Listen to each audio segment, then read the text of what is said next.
तो आप सभी का स्वागत है बिट्स एंड बाइट के इस पाइथन सीरीज में। और ये जो वीडियो होने वाला है ये पाइथन के बेसिक डेफिनेशन के ऊपर होने वाला है। जब भी हम कभी ऑनलाइन इंटरनेट पे सर्च करते हैं कि पाइथन का डेफिनेशन क्या है, तो हमें एक स्ट्रक्चर्ड वे में एक लिखा हुआ बेसिक सा हमें एक डेफिनेशन मिलता है, जो कि है Python is high level object oriented dynamically typed scripting interpreted language. So ये जो बेसिकली एक डेफिनेशन है, इसके जो ये वर्ड्स हैं हाई लेवल ऑब्जेक्ट ओरिएंटेड, ये सारी चीज़ें क्या होती है ये हम इस वीडियो में जानने वाले।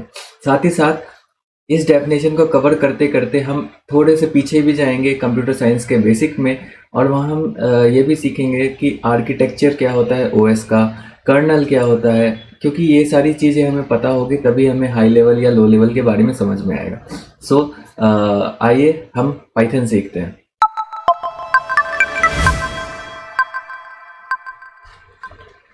आपको दिख रहा होगा पाइथन का एक बेसिक सा डेफिनेशन, जो क्या है कि Python is a high level object oriented dynamically typed interpreted scripting language. अब इसमें जो चीज़ें हैं कि ये हाई लेवल क्या होता है, ऑब्जेक्ट ओरिएंटेड क्या होता है, डायनेमिकली टाइप्ड क्या होता है, ये सारी चीज़ें हम सीखेंगे। सबसे पहले हम आते हैं हाई लेवल पे। हाई लेवल और लो लेवल ये दो तरह के प्रोग्राम होते हैं, ठीक है। अब हाई लेवल और लो लेवल क्या है? बेसिकली हाई लेवल क्या है ना, वो लैंग्वेजेस, वो प्रोग्राम्स जिसे ह्यूमन रीड कर सके, ठीक है। जैसे पाइथन है हमारा, पाइथन क्या है, हम किस में लिख रहे हैं, हम इंग्लिश में लिख रहे हैं। वो हम रीड कर सकते हैं, मगर जो हमारा ये बॉक्स है, हमारा जो ये सिस्टम है, हमारा जो कंप्यूटर है, वो एक डिब्बा मशीन है। डब्बा मशीन, उसको कुछ समझ नहीं आता, इंग्लिश हिंदी कुछ नहीं आता, उसे बस 0 और 1 समझ में आता है।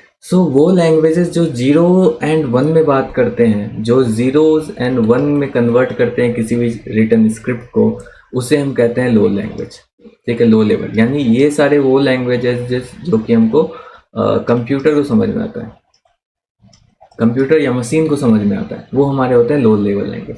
अब ये कौन से होते हैं? ये लैंग्वेज है हमारे कर्नल, ठीक है, कर्नल।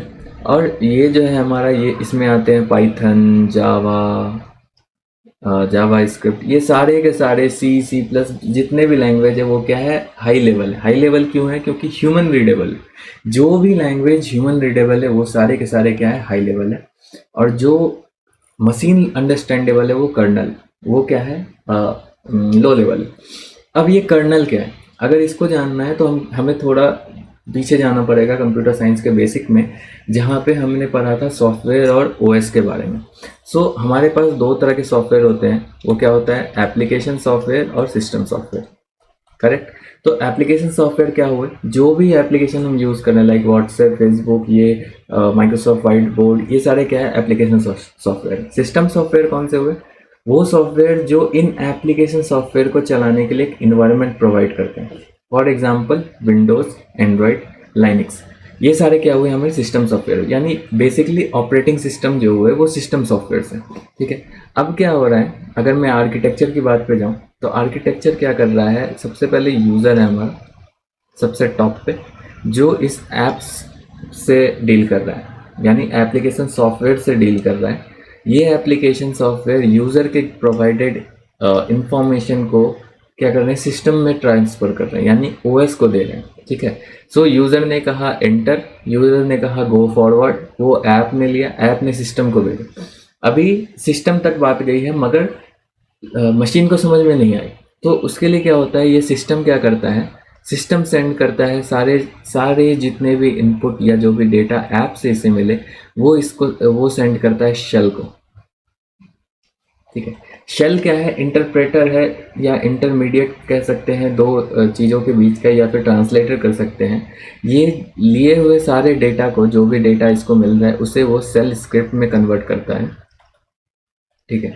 और ये सेल स्क्रिप्ट किसको समझ में आता है, ये समझ में आता है कर्नल को,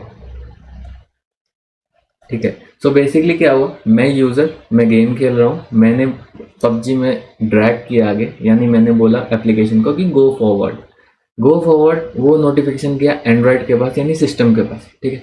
सिस्टम यानी ओएस उसे क्या करेगा, शेल को सेंड करेगा कि यूज़र ने ऐप के थ्रू मुझे ये बोला है, तुम ये चीज़ कन्वे करो आगे।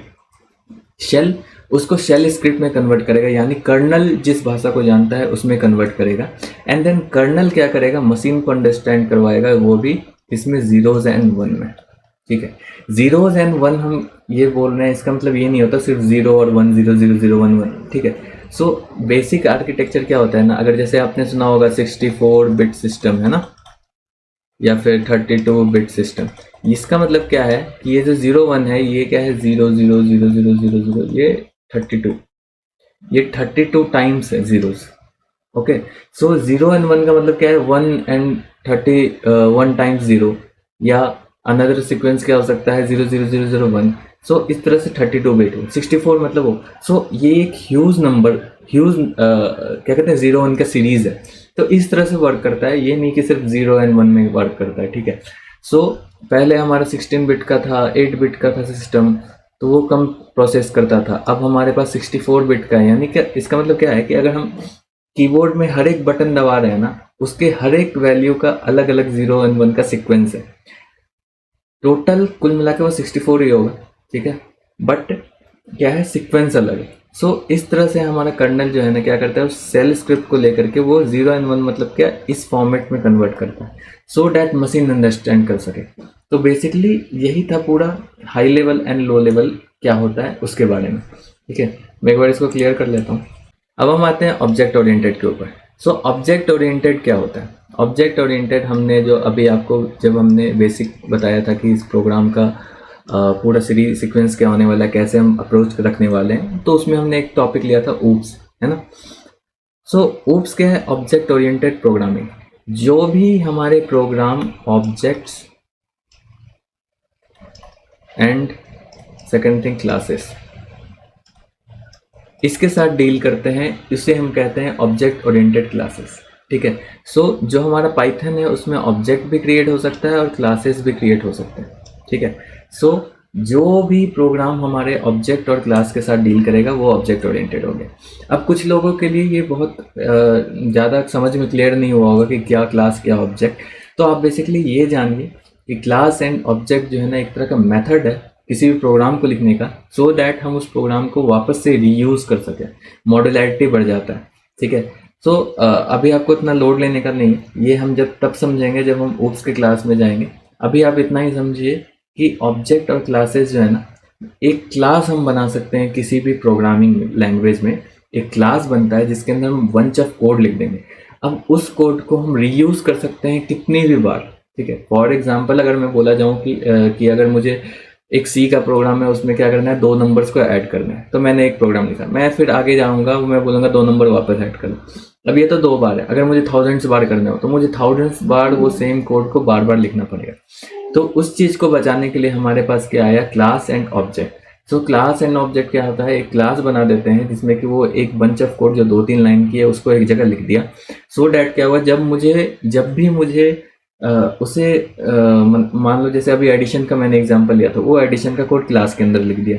अब मुझे जब भी एडिशन करना होगा मैं वापस से वो कोड नहीं लिख करके उस क्लास को कॉल कर लूँगा, उस क्लास को यूज़ कर लूँगा। ठीक है, सो ये होते हैं ऊप्स। अब इसके लैंग्वेजेस कौन कौन से हैं? पाइथन हो गया, जावा हो गया, जावा स्क्रिप्ट्स हो गए, ये सारे क्या हो गए, ये सारे हमारे ऊप्स में हैं। हमारे दूसरे जो होते हैं, अब जैसे हाई लेवल था तो लो लेवल था, ऑब्जेक्ट ओरिएंटेड का जस्ट अपोजिट होता है, वो होता है स्ट्रक्चर्ड ओरिएंटेड। स्ट्रक्चर्ड है ना, इसमें हमारे एग्जाम्पल आते हैं सी का। ये C++ भी हमारा ऑब्जेक्ट ओरिएंटेड है।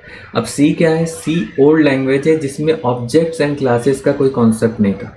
सो क्या होता था कि इसमें हम जो भी चीज़ लिखते थे, जो हमने एग्जाम्पल में बताया कि एडिशन के हैं तो 1000 बार लिखने होंगे, तो सी में हमें 1000 बार लिखने पड़ते थे। बट फिर उसका एडवांसमेंट हुआ और उसको न्यू लैंग्वेज के रूप में लॉन्च किया गया C++। ठीक है, जिसमें ऑब्जेक्ट्स एंड क्लासेस का कॉन्सेप्ट है। सिमिलरली पाइथन, जावास्क्रिप्ट, इन सब में भी ऑब्जेक्ट एंड क्लासेस का कॉन्सेप्ट है। तो बेसिकली आप ये समझो कि जो ऊप्स बेस्ड हमारे प्रोग्राम है वो क्या करते हैं, हमारे प्रोग्रामिंग को इजी करते हैं, हमारे मल्टीपल लाइंस ऑफ कोड को एक जगह स्ट्रक्चर्ड वे में रख सकते हैं, सो डैट उसको हम रीयूज़ कर सकें। ठीक है, और डिटेल में हम ऊप्स के अंदर पढ़ेंगे। अभी हम इस वीडियो को यहीं एंड करते हैं, सो डैट ज़्यादा लंबा ना हो वीडियो। नेक्स्ट वीडियो में डायनेमिकली टाइप, इंटरप्रेटेड और स्क्रिप्टिंग लैंग्वेज के बारे में जानेंगे। सो इस वीडियो में जो भी आपको बताया गया पाइथन के बेसिक डेफिनेशन के ऊपर में, ऑब्जेक्ट ओरिएंटेड प्रोग्रामिंग के ऊपर में और हाई लेवल के ऊपर में, मैं होप करता हूँ आपको ये समझ में आया होगा। नेक्स्ट वीडियो में हम जानेंगे डायनेमिकली टाइप, इंटरप्रेटेड और स्क्रिप्टिंग लैंग्वेज क्या होते हैं उनके बारे में, सो डैट हमारा पूरा पाइथन का डेफिनेशन कंप्लीट हो जाएगा। और साथ ही साथ हम दूसरे लैंग्वेजेस का भी जानेंगे कि आखिर उनको भी सेम चीज़ क्यों कहा जाता है। ठीक है, आप इस प्लेलिस्ट को एक्सेस कर लीजिए सो दैट आपको सारे वीडियोस टाइम पे मिलते रहें, और साथ ही साथ शेयर कीजिए ताकि आपके दोस्त भी टाइम पे सही चीज़ सीख सकें। हम मिलते हैं नेक्स्ट वीडियो में और सीखते रहिए।